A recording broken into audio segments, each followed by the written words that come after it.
언덕 위의 하얀 집. 복잡한 도시 생활을 벗어나 전원으로 돌아가는 것은 이제 많은 사람들의 꿈이 되었다. 그것이 안 되면 시골의 작은 집 하나를 장만해두고 주말이나 휴가 때 찾아가 휴식하는 것이 하나의 유행이 되었다. 전원 생활을 꿈꾸는 사람들의 머릿속에 있는 대표적인 자리가 언덕 위의 하얀 집이다. 전망 좋은 언덕 위에 이쁘게 지은 2층 집 테라스에 앉아 커피 한 잔 마시면서 저녁 노을을 바라보는 광경을 생각하면 저절로 미소가 나온다. 그러나 풍수의 관점에서 이런 터는 일반인의 거주지로서 부적합하다. 풍수에서는 언덕 위에 홀로 돌출되어 있는 터를 팔풍바지라 하여 흉하게 여긴다.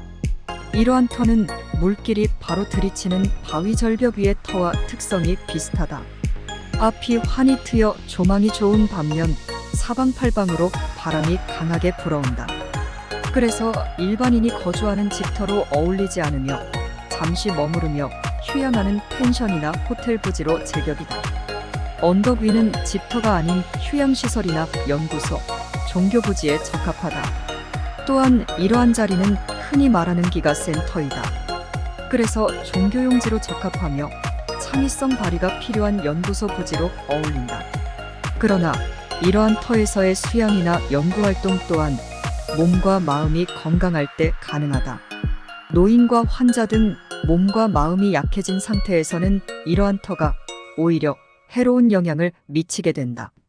주위에 험한 바위나 암석이 많은 터. 석조열의 좌상 뒤로 큰 뱀 한 마리가 슬금슬금 기어오는 듯하다.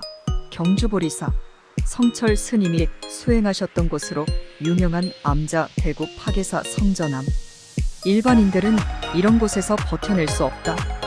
사찰이나 암자 주위에는 바위가 흔하다. 바위가 강한 기운을 가지고 있다고 여겨져 사찰과 암자의 입지 선정에서 고려되었기 때문이다. 대통령이나 관직 출신 인물들의 생가 및 선영에서 또한 바위나 암석을 흔하게 접할 수 있다. 바위나 암석으로 이루어진 터와 흙으로 된 터를 투자에 비유할 수 있다. 바위나 암석의 터는 고위험 고수익의 주식이다. 그 크기, 형태, 색상 등이 유정하고 균형이 맞으면 터에 좋은 기운을 힘있게 불어넣어주지만 그 반대의 경우에는 오히려 해로운 영향을 더 크게 미치게 된다. 반면에 바위나 암석이 없이 흙으로만 이루어진 터는 저위험 저수익의 적금이다. 이러한 터에서는 바위나 암석이 있는 터만큼의 강한 발복을 기대할 수 없지만 반대로 그만큼 악영향을 받을 위험도 줄어든다.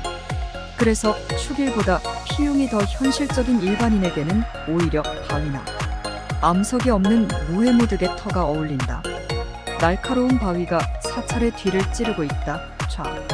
시커먼 괴물이 집터를 위압적으로 내려다보고 있는 듯하다. 우.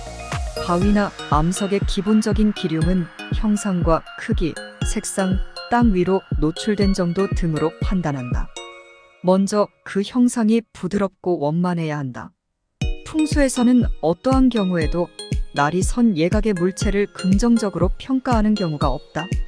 바위 또한 강하고 날카롭게 집터나 묘터를 찌르는 듯한 형상이면 지극히 흉하다. 그리고 바위나 암석의 크기가 집터나 묘터와 어울려야 한다. 과도하게 클 경우 땅의 기운을 누를 수 있다. 바위나 암석의 표면이 땅 위로 많이 드러나 있는 것도 좋지 못하다. 대부분은 땅 속에 묻혀 있고 그 일부만 땅 위에 성맥의 형태로 보이는 것이 길하다. 그리고 바위나 암석은 땅 속의 기운을 그대로 반영하기에 그 색깔이 밝은 노란색 계통이 좋다. 반대로 색깔이 검은색이면 땅 속의 기운도 차가운 것을 반영하기에 좋지 않다. 깨지고 부서진 땅이 보이는 터. 산줄기를 깎아낸 모습이 마치 동물의 가죽을 벗겨놓은 듯하다. 깨지고 부서져 흉측한 모습의 산들이 터에서 보이면 좋지 않다. 자연적인 것뿐만 아니라 도로 공사 등으로 파괴된 것도 마찬가지다.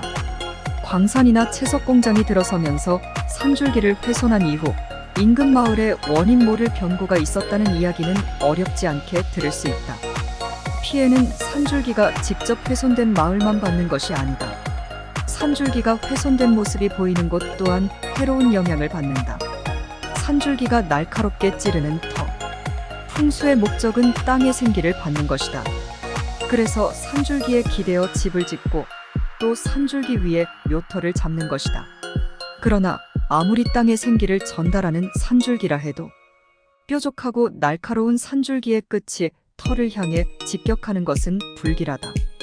풍수에서는 이를 능침살이라고 하여 대단히 흉하게 여긴다.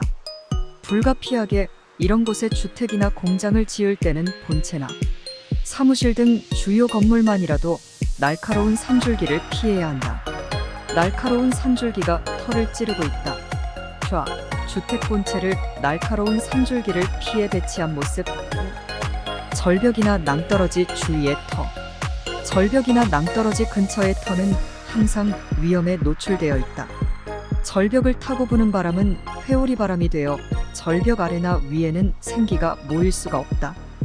강한 회오리 바람은 살풍이 되어 거주자에게 질병과 낙석 등의 재난을 가져다 준다.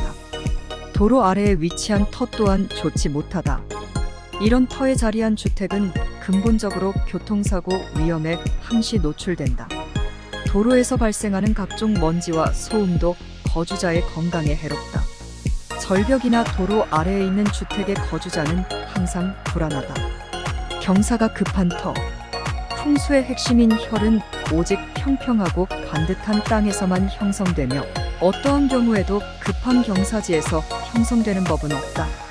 아무리 높고 험준한 산중의 절터나 묘터에서도 혈을 맺기 위해서는 그 터에서만큼은 평평하고 반듯한 땅을 이루어야 한다. 석축을 수미터 이상 쌓아 조성한 전원주택이나 묘지를 주위에서 흔히 볼 수 있다. 그런 곳은 경사가 급한 곳을 토목기술로 산줄기를 절개하고 석축을 높게 쌓아 평탄하게 만든 곳이다. 그러나 경사가 심하면 땅의 기운은 머물지 못하고 흘러가 버린다. 풍수에서는 이러한 산줄기를 과룡이라 하여 이런 자리에 집터나 묘터를 쓰는 것을 흉하게 여긴다. 경사가 심해 쏟아져 내리는 듯한 산줄기와 경사가 심한 물가에 자리한 사찰, 경사가 급한 곳은 물 또한 급하게 흘러가 버린다. 그래서 물이 졸졸 흐르지 않고 활활 흘러가는 곳은 피해야 한다. 경사가 급한 계곡에서 흘러내리는 물소리를 밤에 들을 경우 귀신의 곡소리에 비유하여 좋지 못한 것으로 여긴다. 경사지 건축물이 삐딱하게 서 있다. 이러한 원리에 따라 경사진 도로에 건축된 건물 또한 풍수적으로 좋지 않다. 건물이 반듯하게 서 있지 못하고 삐딱하게 서 있는 느낌이다. 뒤가 낮고 앞이 높은 터.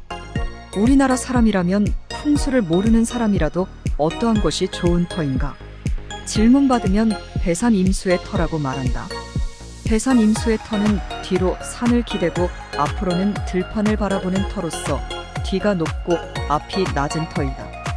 그러나 그 반대로 뒤가 낮고 앞이 높은 곳은 배수임산의 터로서 전쟁에서의 마지막 보루로 더 이상 물러설 곳이 없는 배수진과 같은 모양새이다.